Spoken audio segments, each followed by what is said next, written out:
மகிழ்ச்சியாக இருக்கிறது. இந்த பட்ஜெட்டை பார்க்கும்போது விவசாயிகளுடைய நலம் சார்ந்த பட்ஜெட்டாக இருக்கின்றது.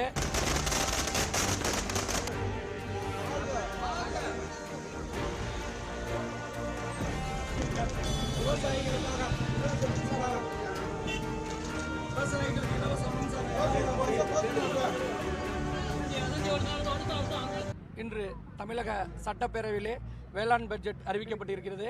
இந்த வேளாண் பட்ஜெட் விவசாயிகளுடைய நலம் சார்ந்த பட்ஜெட்டாக இருக்கின்றது. இந்த பட்ஜெட்டை நாங்கள் தீபாவளி கொண்டாடுவது போல தஞ்சை விவசாயிகள் எல்லாம் வெடிவெடித்து இனிப்பு வழங்கி கொண்டாடி கொண்டு இருக்கின்றோம்.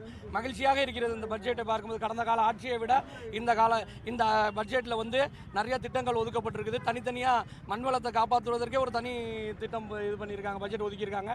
இது மாதிரி நிறைய திட்டங்கள் இருக்கிறது. மும்முனை மின்சாரத்துக்கு கடந்த ஆட்சியை விட இந்த ஆட்சியில் 7,000 லட்சம் கோடி நிதி அதிகமாக ஒதுக்கியிருக்காங்க. இது மாதிரி ஒவ்வொன்றும் தனித்தனியாக, தென்னைக்கு தனியாக, பனைக்கு தனியாக இது மாதிரி திட்டங்களை ஒதுக்கியிருக்காங்க. இந்த திட்டத்தெல்லாம் எங்களுக்கு பார்க்கும்போது தீபாவளி கொண்டாடுவது போல மகிழ்ச்சியாக விவசாயிகள்லாம் இருக்கிறோம் நாங்கள்.